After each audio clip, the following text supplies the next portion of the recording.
నమస్తే అన్న. ఇప్పుడు తిరుపతి లడ్డు కోసం మరి పవన్ కళ్యాణ్ గారు చాలా వ్యాఖ్యలు అయితే చేశారు. ఈ మధ్య ప్రెస్ మీట్లు పెట్టి దాని మీద చాలా వ్యాఖ్యలు చేశారు. దాని మీద మీ స్పందన అండి? నిజంగా వండర్ఫుల్ అని చెప్పొచ్చు. ఎందుకంటే తిరుపతి ప్రసాదం కోసం ముందు చెప్పుకుందామా, కలిగదైవం వెంకటేశ్వర స్వామికి సంబంధించిన తిరుపతి ప్రసాదం. ఈ ప్రసాదం కోసం ఇప్పుడు కాదు, పూర్వం నుంచి కూడా అత్యధికంగా వాల్యుబుల్ ఉన్న ప్రసాదం ఏదైనా ఉంది ఈ భూమి మీద అంటే తిరుపతి ప్రసాదమే. ఆ లడ్డు ఒక చిన్న ముక్క దొరికిన చాలరా అని హిందువులందరూ ఎదురు చూసే ప్రసాదం మన తిరుపతి దేవస్థానం సంబంధించిన లడ్డు. అలాంటి లడ్డు ఒకప్పుడు ఎవరైనా తిరుపతి వెళ్తున్నారంటే నాకు లడ్డు కావాలి, లడ్డు ఎక్స్ట్రా తీసుకొని డబ్బులు ఇవ్వడం కానీ, ఫ్రెండ్స్ అయితే ఫ్రెండ్స్కి చెప్పడం కానీ, ఆ లడ్డు కోసం మనం వెయిట్ చేసి ఎవరైనా లడ్డు ఇస్తే నిజంగా చెప్పాలంటే ఒక పెద్ద గొప్ప వరం మనకు దక్కింది, ఒక అదృష్టం దక్కింది అనే ఫీల్ అవుతుంటాం. అలాంటి లడ్డు కొన్ని సంవత్సరాల కిందటి నుంచి ఆ స్మెల్ కానీ, ఆ క్వాలిటీ కానీ, ఆ క్వాంటిటీ కానీ మిస్ అయ్యాయి. ఇప్పుడు దానికి ఎవరు ఏం చేశారా, ఎవరు ప్రభుత్వం చేసిందా లేకపోతే ఏం చేసిందా అది వాటెవర్ నాకు తెలియదు, దానికోసం నేను మాట్లాడట్లేదు. కానీ ఒకప్పుడు తిరుపతి ప్రసాదం, వెంకటేశ్వర స్వామి ప్రసాదం అంటే ప్రతి ఒక్కరు ఆశగా ఎదురు చూసి అడిగేవాళ్ళు మాకు లేదా ప్రసాదం అని. ఇప్పుడు అదే ప్రసాదం ఇస్తుంటే పెద్దగా ఎవరు ఇంట్రెస్ట్ చూపించట్లేదు. ఎందుకు చూపించట్లేదు అంటే బేసిక్గా దాంట్లో ఉన్న క్వాలిటీ మిస్ అయ్యింది. ఒకప్పుడు తిరుపతి ప్రసాదం పెడితే మనకి ఆ స్మెల్ ఆ చుట్టుపక్కల ఉన్న వాళ్ళకి అందరికీ వచ్చేది, అది ఎన్ని రోజులు మనం దాచిపెట్టినా ఆ టేస్ట్ అలాగే ఉండేది. ఇప్పుడు ఆ టేస్ట్ కూడా మిస్ అయ్యింది. అయితే దీని అంతటికీ కారణం కల్తీ నెయ్యి అనేది ఇప్పుడు బయటకు వచ్చింది.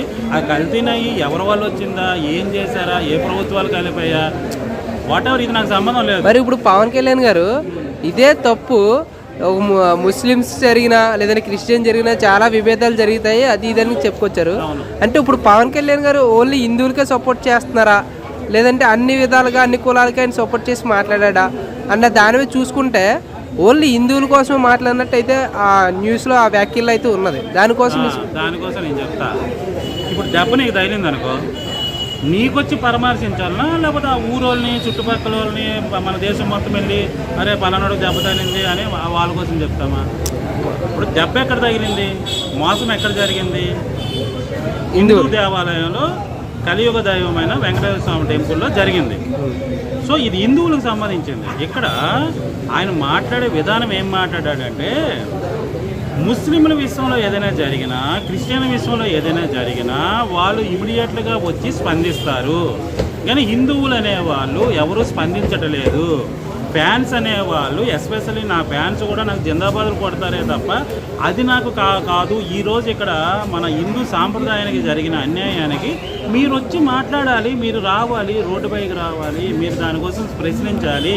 అది లేకుండా మీరు ఇలా వదిలిస్తే కుదరదు, అది ఇంకా మీ ఇష్టం అని చెప్పి దానికోసం స్పందించారు. ఇక్కడ హిందూ టెంపుల్లో జరిగింది, ఇది చర్చిలోనో మసీదులోనో జరగలేదు. అక్కడ జరిగితే దానికోసం స్పందిస్తాడు ఆయన. ఇక్కడ జరిగింది ఇక్కడ జరిగింది, సో దీనికోసం స్పందించాడు. ఇవన్నిటికంటే ముందు కూడా నేను ఇంకోటి చెప్తా.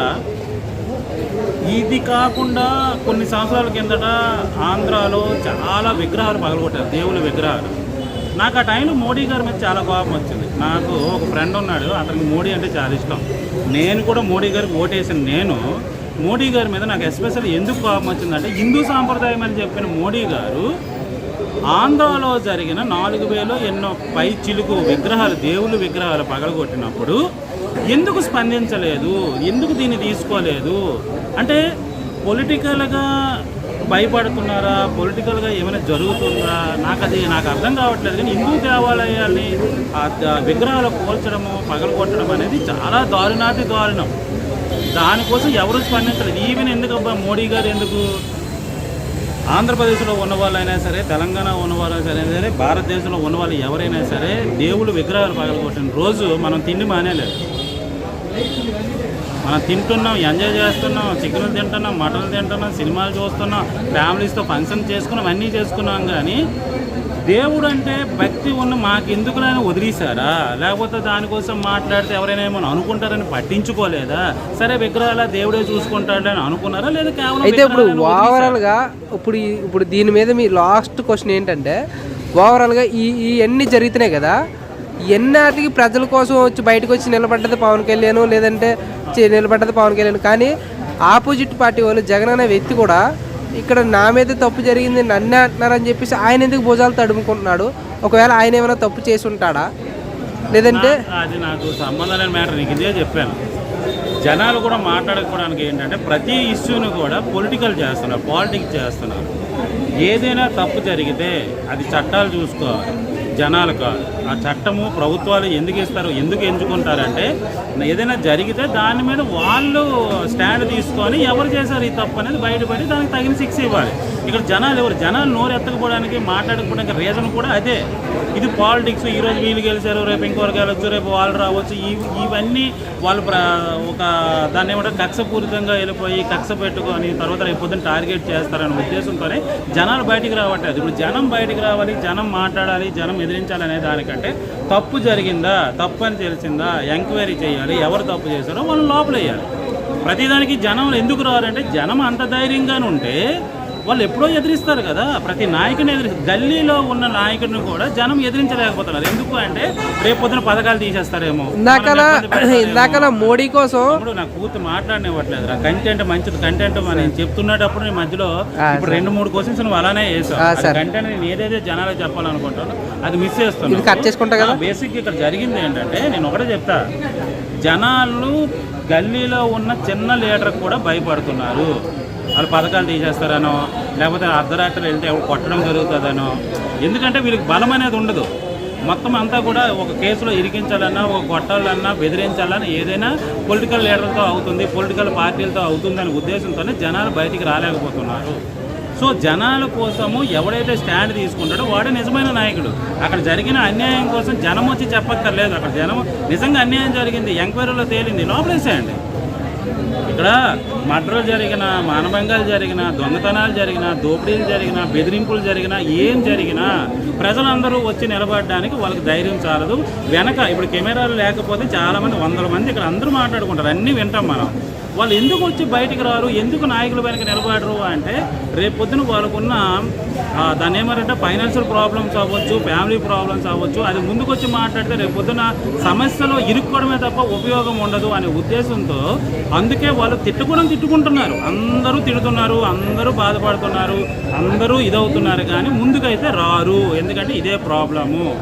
సో ఇది నాకు తెలిసి ఏంటంటే పొలిటికల్ పార్టీలు ఏదైతే ప్రభుత్వం ఉంటుందో ఆ ప్రభుత్వం సరైన స్టాండ్ తీసుకొని ఎంక్వైరీలు చేసి నిజంగా ఎవరు తప్పు చేశారో వాళ్ళు, మీరు అన్నట్టుగా జగన్ గారు చేశారో లేకపోతే ఇంకొకరు చేశారో, జగన్ గారు చేయకపోవచ్చు, ఆయన కింద ఉన్న వాళ్ళు చేయొచ్చు. డబ్బులకి ఇప్పుడు పై స్థాయిలో ఉన్న వాళ్ళే చేస్తారని గ్యారెంటీ లేదు, కింద స్థాయిలో ఉన్న వాళ్ళు కూడా చాలామంది. ఎందుకు ఈవెన్ మనం ఎవరికైనా డబ్బులు ఇచ్చి పలానాడికి ఇచ్చారా అని ఈ పార్టీ ఎలక్షన్ టైంలో కూడా ఈ ఫండ్స్ అంటే ఎందుకు ఓపెన్గా చెప్పాలంటే ఓటుకి నోటు ఖచ్చితంగా డబ్బులు ఇస్తున్నారు, ఓట్లు వేయించుకుంటున్నారు. అక్కడ ఉన్న నాయకుడు చిన్న నాయకులకి మీ వాళ్ళకో, మీ కులం వాళ్ళకో, లేకపోతే మీ ప్రాంతం వాళ్ళకో డబ్బులు ఇవ్వంటారు అని చెప్పి వీడికి మధ్యలో ఇస్తే వీడేం చేస్తున్నాడంటే వాళ్ళకి అందరికీ పంచకుండా 20% ఎంతో పెంచేసి 70-80% వీళ్ళు లాగేసుకొని ఉంచేసుకుంటున్నారు. అలాగే ఇక్కడ కూడా ఏంటంటే ఒకటి అక్కడ అన్యాయం జరుగుతుంది అంటే పైన లీడరే అన్నింటికి కారణం అనేది కూడా కాదు నేను చెప్తుంది. ఎందుకంటే ప్రతి దగ్గర కూడా ఈ స్కాములు చేయడం అనేది ప్రతి నాయకుడికి కానీ ప్రతి కింద స్థాయి అంటే ఈవెన్ దాన్ని ఏమంటారంటే ఒక వార్డెన్ కూడా స్కామ్ చేస్తాడు, ఒక అటెండర్ కూడా స్కామ్ చేస్తాడు. ఆ అటెండర్కి ఆ ప్రభుత్వం అక్కడ స్థాపించింది కదా అని చెప్పి ఇది అందరికీ కారణం ఎవరైతే అక్కడ పోస్ట్ ఇచ్చారో వాళ్ళే అనడం కూడా అది నిజంగా చెప్పాలంటే అది తప్పది.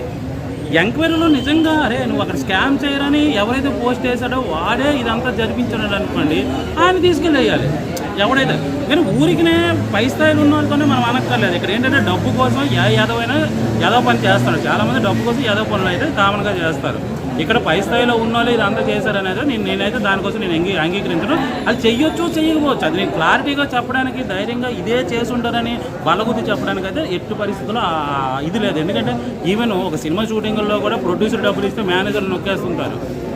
అలాగే కోఆర్డినేటర్లు ఉంటారు, కోఆర్డినేటర్లు ఆర్టిస్టులకు ఎంత పేమెంట్ అంటే అంత పేమెంట్ ఇవ్వకుండా కోఆర్డినేటర్లు నొక్కేస్తుంటారు. ఈ ప్రొడ్యూసరే నొక్కేశాడు, లేకపోతే డైరెక్టర్ నొక్కేశాడు, లేకపోతే మేనేజర్ నొక్కేశాడు అనుకోవడం అది రాంగ్. ఎవరి చేతికి అయితే వెళ్తాడో వాడే స్కాములు చేస్తుంటారు కదా. అదేవిధంగా ఇక్కడ కూడా స్కాములు జరిగాయి. ఆ స్కామ్ చేసేవాడు ఎవడు, ఆడ వెనక ఎవడున్నాడు, వాడికి సొంతంగానే చేశాడా లేకపోతే ఎవరైనా చెప్తే చేశాడా, ఎవరెవరు దాన్ని అనుకున్నారు, అవన్నీ ఎంక్వైరీలో చేసి అవి లోపల వేసేసి ఇక మీద అలా జరగకుండా చేయాలి. తిరుపతి అంటే అది చిన్న విషయం కాదు, లడ్డు విషయం అనే కాదు, భోజనాలు కూడా అక్కడ సక్రమంగా లేవు. ఒకప్పుడు భోజనాలు తిరుపతిలో భోజనాలు అంటే అది చాలా బాగుండేది టెంపుల్లో. అదే టేస్ట్ సింహాచలం, వైజాగ్ సింహాచలంలో కూడా అదే టేస్ట్ ఉంటుంది. రెండు ఇప్పుడు అక్కడ టేస్ట్ ఎక్కడ ఉందో నాకు ఇదే తిరుపతిలో టేస్ట్ అయితే మిస్ అయ్యింది, అలా లేదని నేను విన్నాను. సింహాచలం వెళ్ళి కూడా నాకు చాలా సంవత్సరాలు అవుతుంది కాబట్టి నాకు తెలియదు. సో భోజనాల విషయంలో కానీ లడ్డూ విషయంలో కానీ ఇవన్నీ కూడా చాలా వరకు చాలా తప్పులు జరిగి ఆ తప్పులన్నీ తెలుసుకొని ఎవరు చేశారు అని ఎంక్వైరీలో తీసుకొని వాళ్ళని తగిన శిక్ష వేయాలే తప్ప వాటి కోసం రోడ్డు మీదకి జనాలు వస్తారనే ఆశాభావం మాత్రం పక్కన పెట్టేసండి. ఆశ కూడా అది, ఎందుకంటే అది కరెక్ట్ కూడా కాదు. అందరూ రారు, ఎందుకంటే వాళ్ళకి భయం. ప్రతి ఒక్కడికి ఒక ఫీలింగ్ ఉంటుంది, కోపం ఉంది, తిట్టుకుంటున్నారు, దేవుడు అంటే భక్తి ఉంది.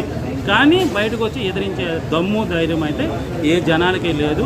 సో వస్తే వాడు నిజంగా తోపు, రాకపోతే వాళ్ళని తిట్టుకోవాల్సిన పని లేదు. ప్రభుత్వం చేయాల్సిన పని చేస్తేనే కరెక్టు. ఇదైతే నేను నా యొక్క అభిప్రాయం చెప్తున్నాను. జనాల కోసం అయితే ప్రతిదానికి జనాలు రోడ్డు మీదకి వచ్చి పోరాటం చేయరు. సో మీకు ఏమనిపిస్తుంది? ప్రభుత్వం మీ చేతుల్లో ఉంది, చట్టాలు మీ చేతుల్లో ఉన్నాయి. ఎంక్వైరీలు చేయండి, ఎవరైతే తప్పు చేశారో వాళ్ళకి శిక్షించండి అంతే. కానీ ప్రతిదానికైతే జనాలు రారు. ఇది నా అభిప్రాయం.